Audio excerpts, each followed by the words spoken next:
मित्रांनो, शालिनी भक्तिसागरमध्ये तुमचे मनपूर्वक स्वागत आहे। तर मित्रांनो, आतापर्यंत आपले 5 भाग झालेले आहेत। मागच्या व्हिडिओमध्ये आपण ऐकलं की पितरांना जर मोक्ष प्राप्ती नाही भेटत तर भागवत महापुराणाचा लाभ घ्यावा। भागवत महापुराण प्रत्येक घरोघरी श्रवण करावं, याच्याने पितृदोषापासून मुक्ती मिळते। गया पिंडदान केले, गयेला श्राद्ध केले तरी पण काहीच उपयोग झाला नाही तर भागवत पुराण ऐका घरोघरी, म्हणजे पितरांना मोक्षाची प्राप्ती होईल। असे बऱ्याच काही गोष्टी आपण मागच्या व्हिडिओमध्ये ऐकल्या आपण। तर आता आपण या व्हिडिओच्या माध्यमाने भागवत महापुराण रहस्य, श्रीमद भागवत रहस्य महापुराणाचं आहे। हे अतिशय खूप छान आहे। प्रत्येक लीला ईश्वराची अनेक रूपे याच्यात सांगितली गेलेली आहेत। ज्यावेळेस भगवान श्रीकृष्ण गोलोकामध्ये गेले त्यावेळेस त्यांचे वास्तव्य या पुराणात सोडून गेले असे त्यांनी स्वतः सांगितले आहे। तर आज आपण येथे स्कंद पुराणमधला पहिला अध्याय परत ऐकणार आहोत। मागच्या 5 व्हिडिओमध्ये आपण 31 अध्याय ऐकले आहेत। तर कोणी चॅनलला नवीन आलं असेल तर लाल बटनवर सबस्क्राईब करून घ्या, ऑलवर क्लिक करा आणि जास्तीत जास्त जणांना शेअर करा। कुठून कोणत्या गावात तुम्ही माझा हा व्हिडिओ ऐकत आहोत आपल्या गावाची कमेंट्स करायला विसरू नका। श्री गणेशाय नमो नमः। वक्रतुंड महाकाय सूर्यकोटी समप्रभ निर्विघ्नं कुरु मे देव सर्वकार्येषु सर्वदा। ओम सरस्वत्यै नमः। ओम गुरुदेवोभ्यो नमः। ओम कुलदेवताय नमः। ओम लक्ष्मीनारायणाय नमः। ओम उमामहेश्वराय नमो नमः। 33 कोटी देवी देवताय नमो नमः। शांताकारं भुजगशयनं पद्मनाभं सुरेशं विश्वाधारं गगनसदृशं मेघवर्णं शुभांगं लक्ष्मीकान्तं कमलनयनं योगिर्भयागम्यं वंदे विष्णु भवभयहरं सर्वलोकैकनाथं निवासं। श्री श्रीनिवासा की जय। कोल्हापुर महालक्ष्मी माता की जय। कृष्णाय वासुदेवाय हरे परमात्मने प्रणत क्लेशनाशाय गोविंदाय नमो नमः। कृष्णाय वासुदेवाय हरे परमात्मने प्रणत क्लेशनाशाय गोविंदाय नमो नमः। हरे नमः, हरे नमः, हरे नमः। भगवान श्री कृष्ण की जय। स्कंद महापुराणातला स्कंद मधला भाग 1 श्रीमद भागवत महापुराण। जन्माद्यस्य यतोऽन्वया दीतरतस्य च थेर्वभिज्ञ स्वरात तेने ब्रह्मरुदा य आदि कवय मुहांति यत्स सुरया तेजो वारी मृदां यथा विनिमयो यत्र त्रिसर्गो वृषा धामना सवेन सदा निरस्तक्त कुह कम सत्यम परम धीमहि। सत्कर्मात अनेक विघ्न येतात याचा अर्थ हा आहे, संस्कृतमध्ये आहे हे सर्व, मी तुम्हाला मराठीत सांगते। सत्कर्मात अनेक विघ्न येतात, त्या सर्वांच्या निवारणार्थ मंगलाचरणाची आवश्यकता असते। श्रवणाला बसण्यापूर्वी मंगलाचरण करा। शास्त्रात सांगितले आहे की शास्त्र सांगते की देव देवताही सत्कर्मात केव्हा केव्हा विघ्न आणतात। त्यांना ईर्ष्या उत्पन्न होते की हा साधक नारायणाचे ध्यान करील तर हाही आपल्यासारखा देव होईल, म्हणून देवांचीही प्रार्थना करणे, 33 कोटी देवी देवतांची प्रार्थना करणे आवश्यक आहे। हे देवांनो, आमच्या सत्कर्मात विक्षेप करू नका। सूर्य आमचे कल्याण करो, वरुण देव आमच्यावर कृपा करो। ज्याचे आचरण मंगलमय आहे त्याचे ध्यान करण्याने, त्याला वंदन करण्याने, त्याचे स्मरण केल्याने मंगलाचरण होत असते। ज्याचे आचरण मंगल असते त्याचे मनन व चिंतन करणेच मंगलाचरण होय। असे एक भक्त परमेश्वरच होत। श्रीकृष्णाचे नाम व धाम मंगल होय। जगातील कोणत्याही वस्तूचे वा जीवाचे चिंतन करू नका। ईश्वराचे चिंतन वा ध्यान केल्याने त्याची शक्ती माणसाला मिळते। कर्मात अमंगलता कामामुळे होते। काम ज्याला स्पर्श करतो, ज्याच्यावर त्याचा प्रभाव पडतो, त्याचे सर्व काही अमंगल असते। श्रीकृष्णाला काम स्पर्श करू शकत नाही, म्हणून त्याचे सर्व काही मंगल आहे। ज्याच्या मनात काम आहे त्याचे स्मरण केल्याने त्याचा काम तुमच्याही मनात प्रवेश करतो. सकामाच्या चिंतनाने सकामता येत असते आणि निष्कामाच्या चिंतनाने मन निष्काम होत असते. शंकराचे सर्व अमंगल आहे, तरीही त्याचे स्मरण मंगलमय आहे, कारण त्याने कामाला जाळून टाकले आहे. माणूस जोवर सकाम आहे तोवर त्याचे मंगल होत नसते.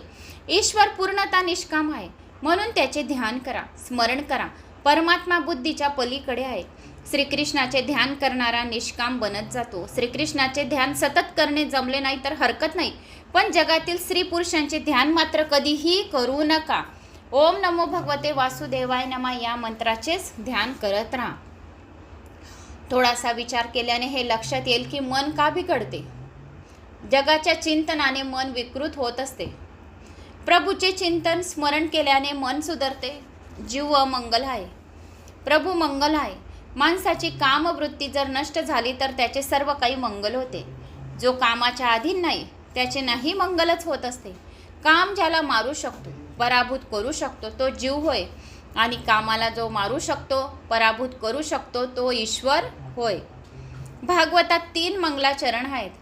प्रथम स्कंदामध्ये जे हे आपलं प्रथम स्कंद आहे, प्रथम स्कंदामध्ये व्यासाचे, द्वितीय स्कंदामध्ये शुक्राचार्याचे आणि समाप्तीमध्ये सूतांचे वर्णन.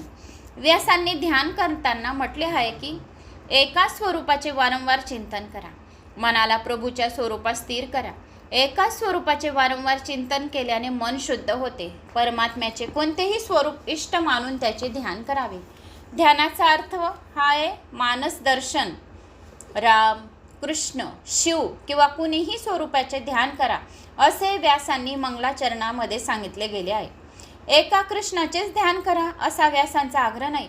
ज्या कुणा व्यक्तीची ज्या स्वरूपात निष्ठा आहे तिने त्या स्वरूपाचे ध्यान करावे. ते स्वरूप उत्तम होय. एकाच स्वरूपाचे अनंत नावे पण आहेत. सनातन धर्माला अनुसरून देव अनेक आहेत.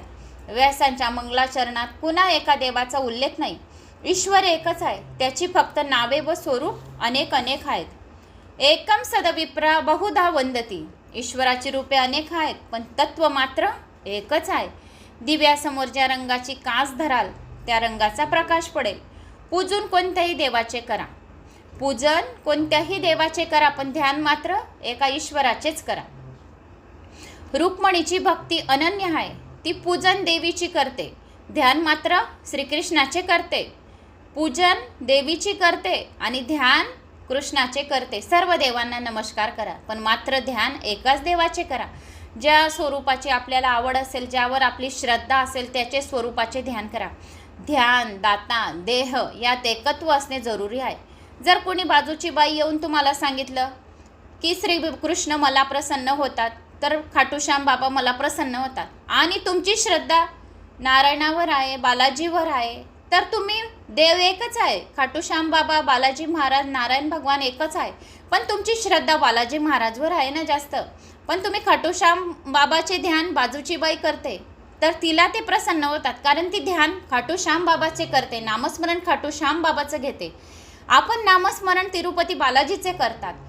ध्यान करणे एकच आहे, देवता हे एकच आहेत, फक्त रूप अलग अलग आहेत. म्हणून ध्यान एकाचेच करा. तुम्ही पूजा कुलदेवतेची करा. कुलदेवताय नमः. ओम सर्वमंगल मांगल्ये शिवे सर्वार्थ साधिके शरण्ये त्र्यंबके गौरी नारायणी नमस्तुते. तुम्ही कुलदेवताची पूजा करा, पण ध्यान तिरुपती बालाजीचे, तुमचे चिंतन तिरुपती बालाजीचे. तुम्ही ज्या देवाला बसता त्याचे ध्यान करा, म्हणजे ईश्वर लवकर प्रसन्न होतो.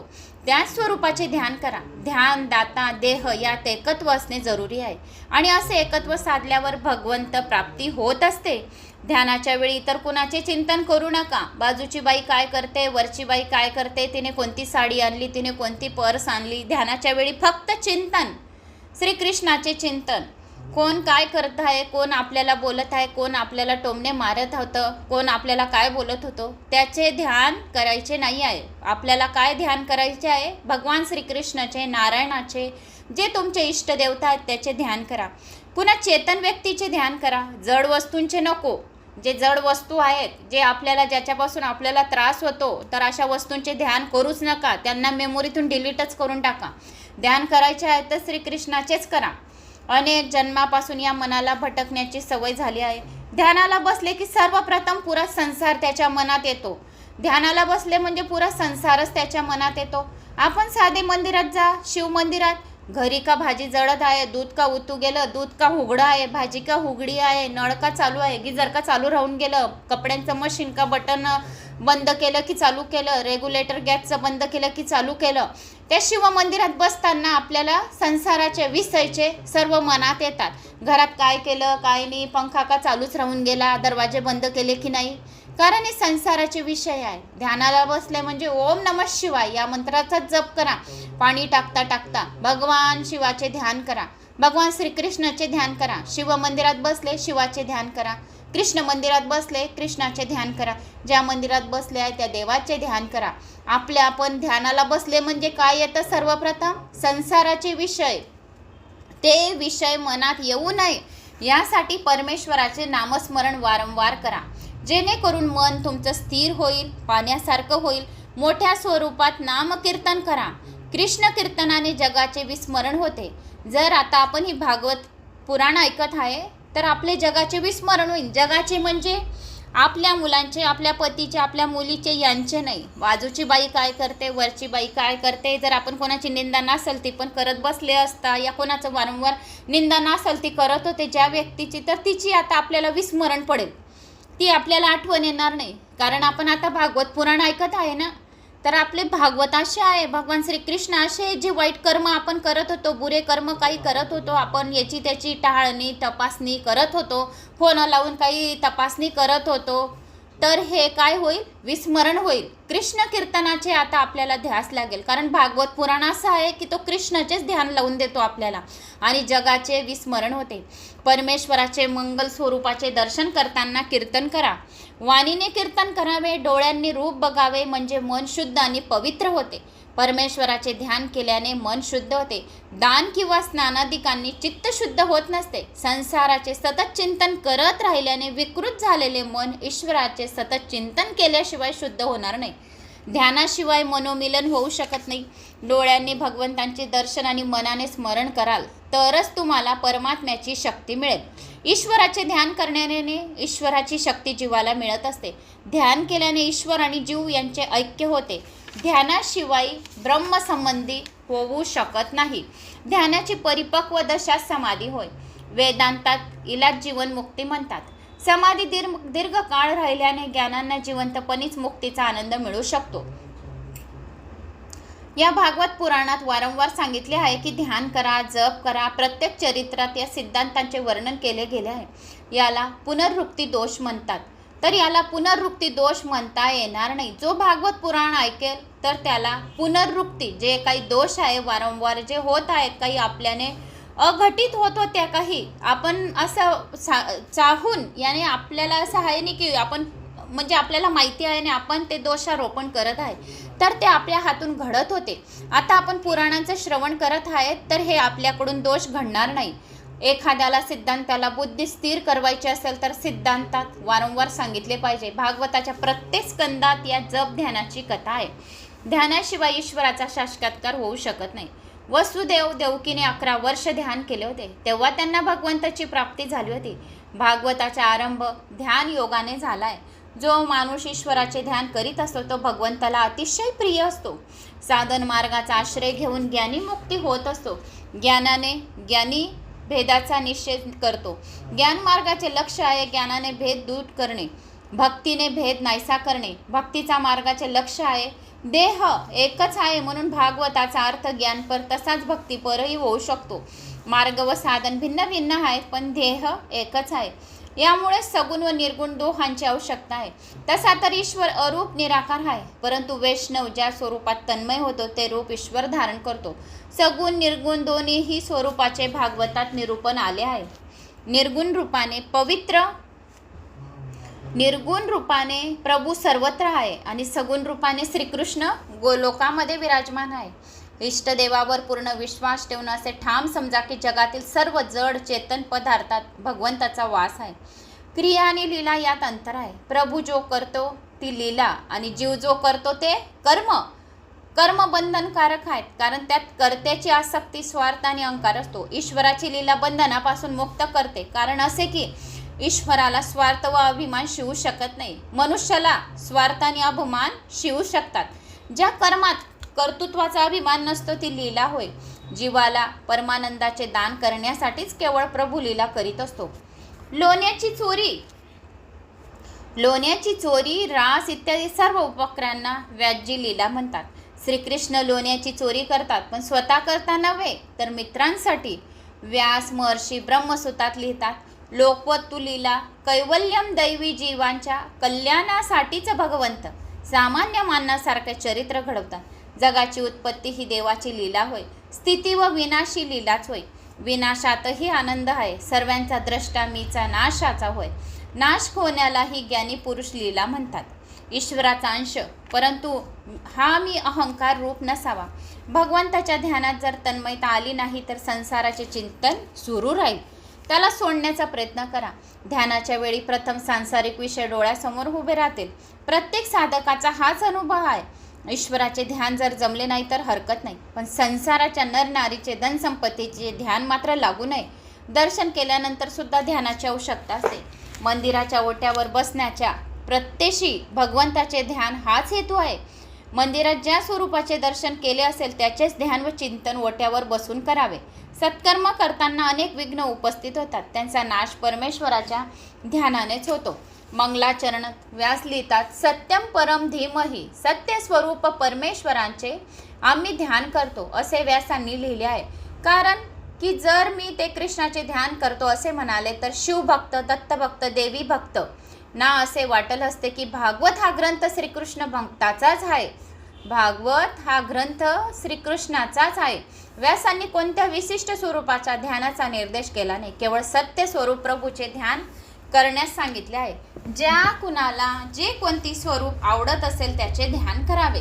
तर भगवान श्रीकृष्णाचे 1000 नामस्मरण आहेत, 1000 नावं आहेत आणि 1000 रूपे आहेत.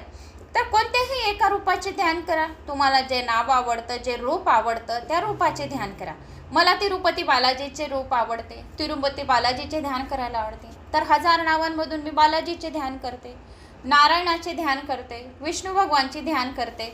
तुम्हाला जे जे नावं आवडतात 1000 मधून ते करा. वामन रूप किती छान आहे भगवान विष्णूंचे, वराह रूप किती छान आहे, कुर्मे रूप किती छान आहे, मत्स्य रूप किती छान आहे. अशा ज्या ज्या स्वरूपाचे तुम्हाला ते रूप आवडतात त्याचे नामस्मरण करा आणि त्या देवतेचे, त्या स्वरूपाचे ध्यान बी करा. म्हणजे ईश्वर आपल्याला प्राप्त होईल. सांगोपांग जगात भिन्न भिन्न लोकांची आवड एकाच प्रकारची नसते. शिवमहिमान स्तोत्रात लिहिलेले आहे, त्रयी साक्याम योग पशुपती मतम वैष्णवी मिती प्रभित्रे प्रस्थाने परमिंद मदा पथ्यमितीच रुचिनाम वैचित्र्या द्रुजू कुटिल नाना पथजुषाम नृनामे को गम्यस्तव मस्सी पयसाम नर्व इव. सांगोपांग वेद, सांख्यशास्त्र, योगशास्त्र, पाशुपतशास्त्र, वैष्णवशास्त्र इत्यादी भिन्न भिन्न मतानुयायी जन आपल्या शास्त्राला सर्वोत्तम मानतात आणि आपल्या मनोवृत्तीनुसार सरळ किंवा कठीण मार्ग दाखवतात. परंतु खरे तर हे आहे की या सर्व भिन्न भिन्न शास्त्रांचे याईंचे देह प्राप्तिस्थान तर एकच आहे.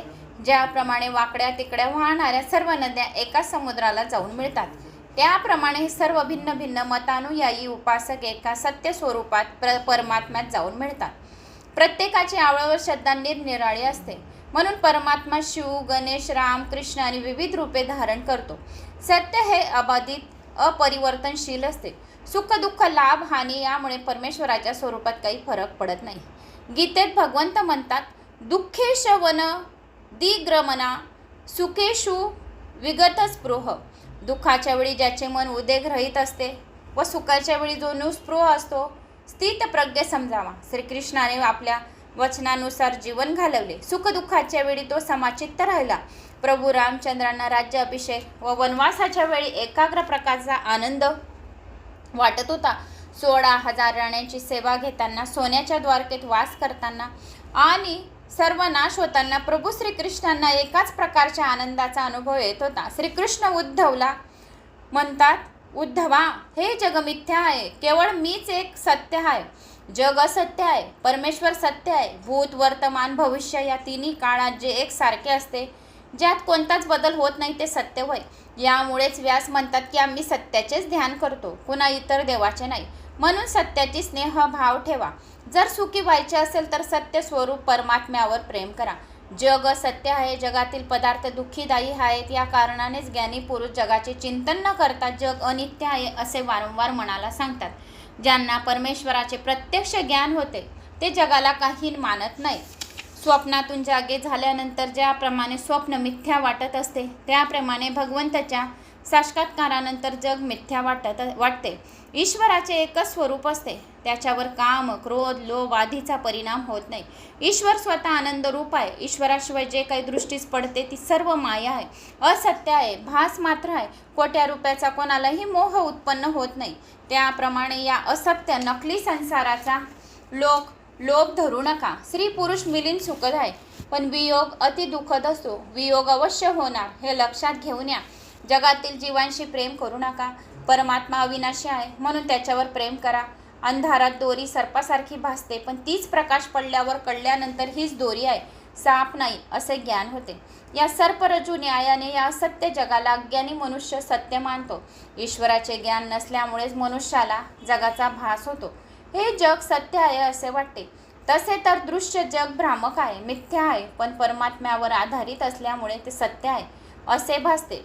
परमेश्वर सत्य आहे व जग ज्याच्यावर आधारित आहे म्हणून ते असत्य असूनही सत्यच भासते.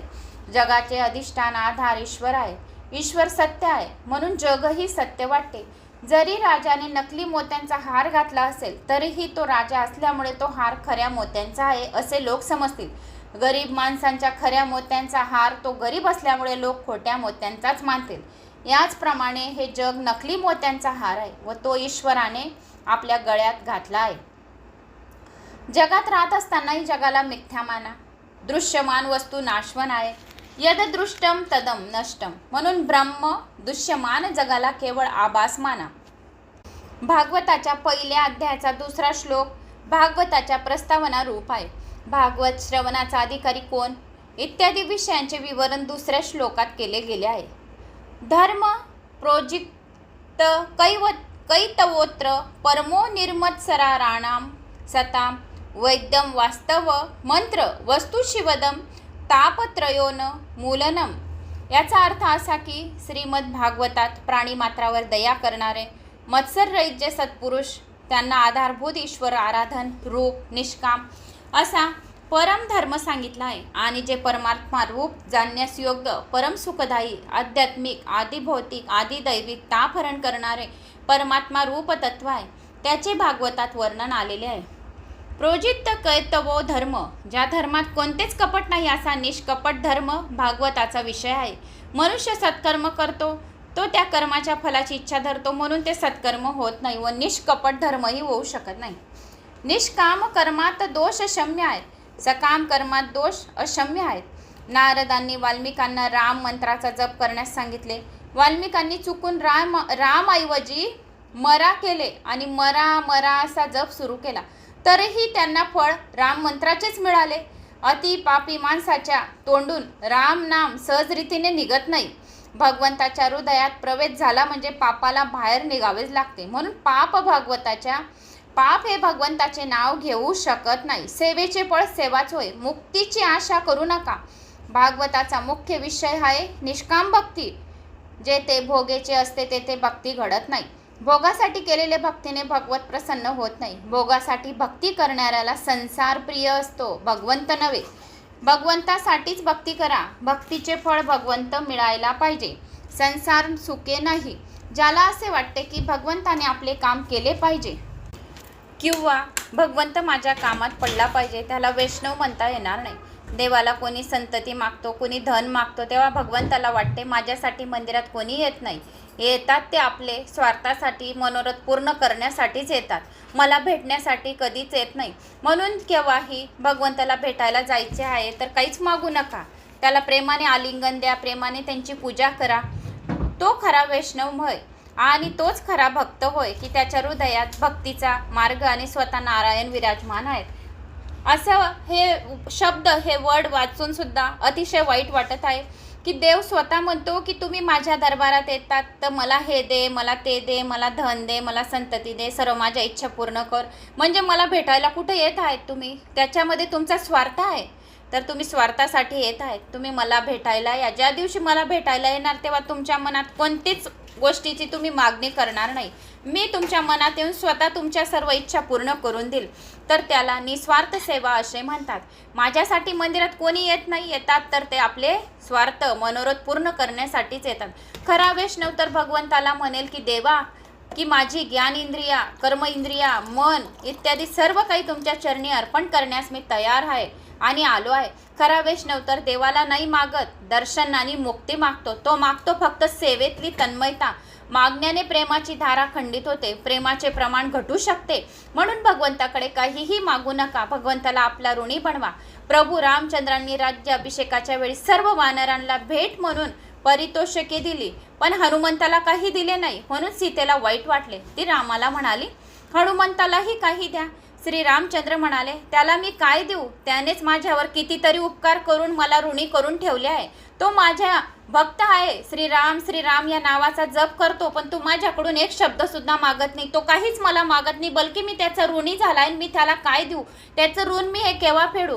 राम हनुमंताला म्हणतात की प्रति उपकार करून का तोरे, सनमुख होईन सकत मन मोरा. शुद्ध प्रेमात घेण्याची भावना नसते, देण्याची असते. मोह भोग घेण्याची इच्छा करतो, पण प्रेम भोग देण्याची इच्छा ठेवत असते. प्रेमात मागणी नसते, प्रेमात अपेक्षेची भाव जगाला की खरे प्रेम संपलेच म्हणून समजा. भक्तीने मागितलेली वस्तू तर मिळेल, पण भगवंत मात्र हाताचा निष्ठून जाईल. गीतेत म्हटलं आहे, देवांतव्य यजो यांती मदक्तताय यांती माम अपी. सकामी भक्त ज्या ज्या देवाची भक्ती पूजा करतात त्या त्या देवतांच्या द्वारे मी त्यांच्या भोगाची इच्छा पुरवतो, पण माझी निष्काम भक्ती करणारे भक्त मात्र मलाच प्राप्त करून घेतात. भगवंताला जर धन मागाल तर धन मिळेल, पण भगवंत मिळणार नाही. भगवंताला जितकी तुम्ही मागाल तितको तो देईल, पण प्रेम मात्र तुमचं घटेल. व्यवहारातही असाच अनुभव येतो. जोवर काही मागणी होत नाही तोवर दोन मित्रांची मैत्री प्रेमपूर्ण असते. गोपी कृष्णाला डोळेही दृष्टी देत होते व मनही त्या कृष्णाला काही न मागता सर्वस्व अर्पण करीत होत्या. देवाला काही मागेल तर प्रेम खंडित होईल. नेहमी असेच मनात चाला की देवाने मला पुष्कळसे दिले आहेत. कित्येक लोक डाकोरजी तीर्थाची यात्रा प्रतिवर्ष करतात. ते रणछोड दायाला म्हणतात, भगवन 6-7 वर्ष मी सतत आपल्या दर्शनाला येऊ आणि येथे येत आहे, पण मला अजून मुलगा झाला नाही. भगवंत त्याला पुत्र तर देतात, पण त्याच वेळी सांगतात, आता तुझे आणि माझे नाते तुटले. आपल्या मागणीपेक्षा देवाने जर कमी दिले तर असे समजा की देव तर पूर्ण आहे, पण माझी पात्रता कमी असल्याने मला कमी मिळाले. निष्काम भक्ती उत्तम आहे. खरा वैष्णव मुक्तीचीही अपेक्षा करीत नसतो. हरीचे दास तर मुक्तीही मागत नाही. मुक्तीपेक्षा भक्ती अधिक अलौकिक आनंद आहे. ज्याला भक्तीचा आनंद मिळतो त्याला मुक्ती तुच्छ नगण्य वाटते. वेदांत तर मानतात की आत्म्याला बंधनच नाही, मग मुक्तीचा प्रश्नच कुठे येतो. वैष्णव समजतात की मुक्ती तर माझ्या हरीची दासी आहे. दासीपेक्षा माझे भगवंत श्रेष्ठ होत. भगवंताने माझे काम करावे अशी अपेक्षा कधी करू नये. राम कृष्ण परमहंसांना कॅन्सराचा रोग जडला. शिष्यांनी म्हटले, महाराज या रोगाचा इलाज करण्याची देवाला विनंती करा. रामकृष्ण म्हणाले, मी माझ्यासाठी मातेला त्रास देणार नाही. भक्ताचा तर अर्थ असा नाही आमच्या सुखासाठी आम्ही देवाला त्रास कष्ट द्यावे. मागण्याने खऱ्या मैत्रीची गौरव कमी होतो. खरा समजदार मित्र कधी काही मागत नाही. सुदाम्याची कृष्णाची ठाई खरी भक्ती होती. तो दारिद्र्य होता. काही मागण्यासाठी त्याच्या पत्नीने त्याला कृष्णाकडे पाठवले. सुदामा कृष्णाकडे गेला पण काही मागण्यासाठी नव्हे तर मित्राला भेटण्यासाठी गेला. त्याने द्वारकाधीशाचे वैभव पाहिले तर त्याने तोंडातून ब्र काढला नाही.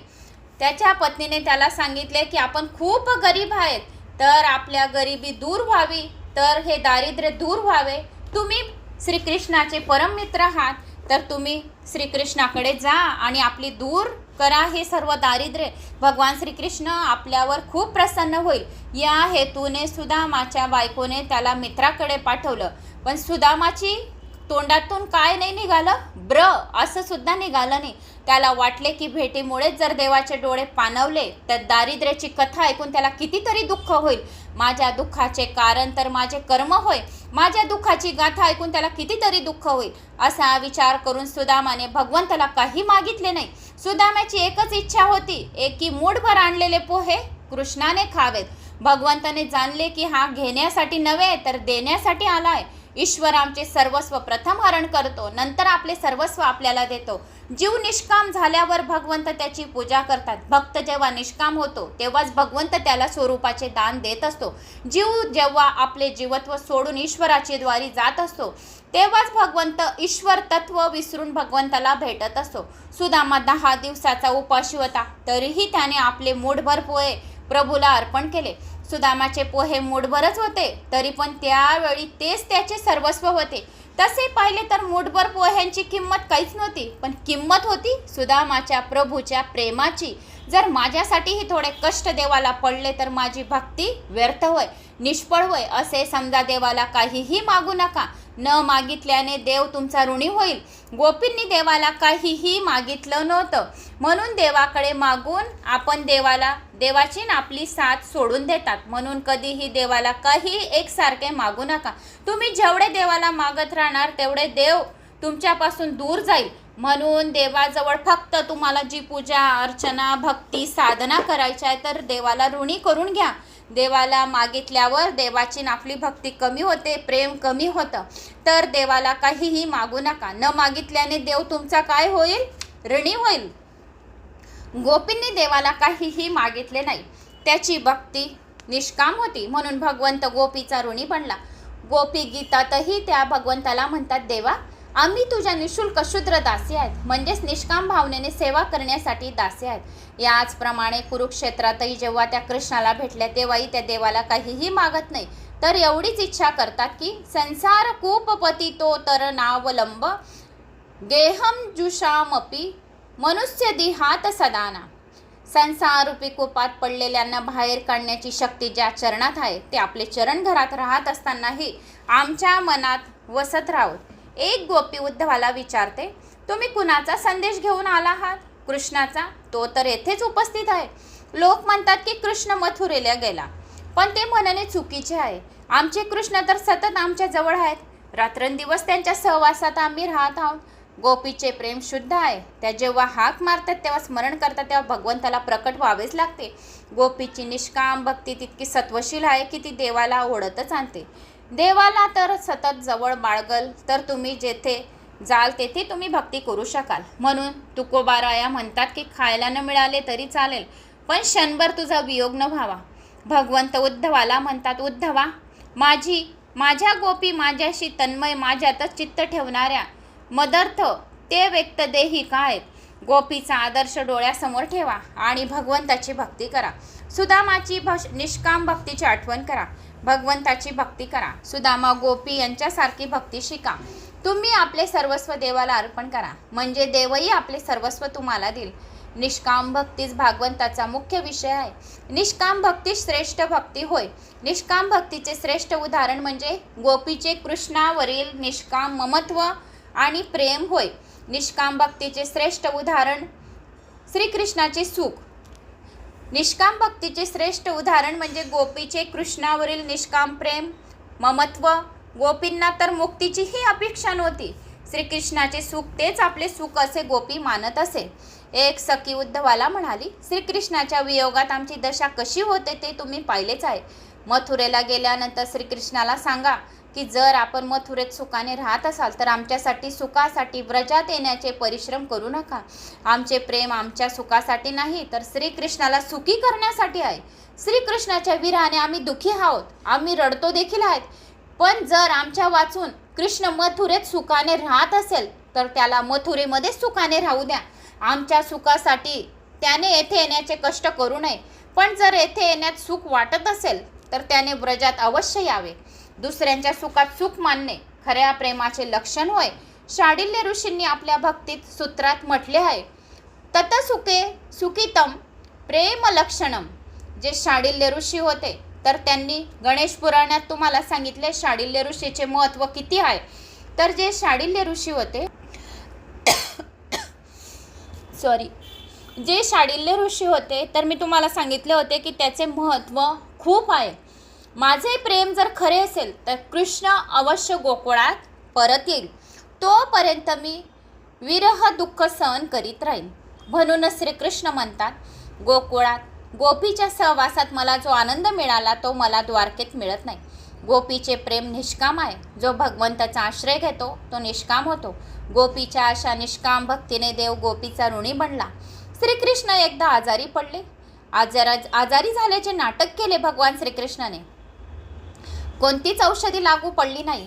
तेव्हा त्यांनी वैष्णव भक्तांची चरणाची धुली औषध म्हणून मागितली. कुणी वैष्णव जर आपल्या पायाची धूळ देईल तर भगवंताचा आजारपणा बरा होईल. भगवंताच्या राण्यांना चरणारजांची मागणी केली गेली. सर्व राण्यांना आश्चर्य वाटले. प्राणनाथांना जर आपली पायाची धूळ दिली तर महापाप घडेल आणि त्या पापामुळे नरकात पडावं लागेल. नरकात कुणी पडावे आणि आम्ही तर चरणरज देणार नाही. दुसऱ्यांनाही चरणरज मागितले तर कुणी द्यायला तयार होते नाही. सरत्या वेळी मग भगवंतांनी सांगितले. सरते शेवटी गोपीपर्यंत ही गोष्ट येऊन पोचली. गोपींना कळले की त्याचा कृष्ण आजारी आहे आणि जर या आजारपणापासून बरे होत असतील तर आपल्या पायाची धूळ देण्यास तयार आहेत. यामुळे आम्हाला कोणतेही दुःख झाले तर आम्ही सहन करण्यास तयार आहोत. जर आमच्या कन्हैयाला बरं वाटेल आमच्या पायाची धूळ लावून तर आम्ही आमच्या पायाची धूळ श्रीकृष्णाला द्यायला तयार आहेत असे सांगितले. आणि आम्ही नरक यातनासुद्धा भोगायला तयार आहेत. त्यांना आपली पायाची धूळ दिली. श्रीकृष्णाचा आजार बरा झाला. खऱ्या निष्काम प्रेमाची परीक्षा होऊन गेली. भागवताचे फळ आहे निष्काम भक्ती. निष्काम भक्ती भगवंताला जर प्रसन्न करून घ्यायचे आहे तर गोपीसारखं निष्काम भक्ती करण्याची सवय करा. म्हणजे आपल्यावर भगवंत प्रसन्न होईल. भक्तीने मुक्ती मिळते. भक्तीशिवाय ज्ञान वैराग्य मिळत नसतात. ज्ञानाशिवाय भक्ती ही आंधळी आहे आणि भक्तीशिवाय ज्ञान पंगू आहे. सवय आणि गरज यावर जर नियंत्रण असेल तर मनुष्य भागवतात लीन होऊ शकतो. भागवताचा मुख्य विषय निष्काम भक्ती. भागवत सर्वांसाठी आहे, वेदात सर्वांसाठी नाही. वेदांचा अधिकार सर्वांना दिला गेला नाही. ज्याला ब्रह्म जाणण्याची इच्छा आहे त्याच्यासाठी वेदांत आहे. वेदांताचा अधिकारी कोण? ज्याने शमदामी षटसंपत्ती प्राप्त केली असेल तोच वेदांचा अधिकारी वय. पण भागवत तर सर्वांसाठी आहे. भागवताचा अधिकार तसा सर्वांनाच आहे. पण निर्मत्सराणाम सताम, शुद्ध अंतकरणाने मत्सरहीन पुरुषांना जाण्यास योग्य असे भगवंताचे निरूपण हे भागवतात केले गेलेले आहे. तर अशा या व्हिडिओच्या माध्यमाने तुम्हाला श्रीमद भागवत महापुराणाचे बरेच काही जे ज्ञान होते तर मी ते तुम्हाला सांगितले. तर देवाला आपल्याला काही मागायची गरज नाही. जर आपण मागितले तर आपले प्रेम भक्ताचे आणि देवाचे आणि आपले भक्त आपण दोघांचे प्रेम काय होते? कमी होते. त्यासाठी देवाची पूजा करताना आपल्याला काही मागण्याची गरज नाही. जर आपण काही मागितले नाही तर भगवंत आपला ऋणी असतो. हे तुम्हाला समजलं असेल. बऱ्याच काही गोष्टी होत्या की मी त्या तुम्हाला सांगितल्या आहेत. तर मला अशी आशा आहे की तुम्हाला माझ्या श्रीमद भागवत महापुराण आवडले असेल. आवडल्यास लाईक शेअर सबस्क्राईब नक्की करा आणि चॅनलला पुढे घेऊन जा आणि शेअर करा. म्हणजे पुढे सुद्धा ते भागवत महापुराण ऐकतील. कमेंट्स करायला विसरू नका. जय श्री हरी, जय श्री महाकाल.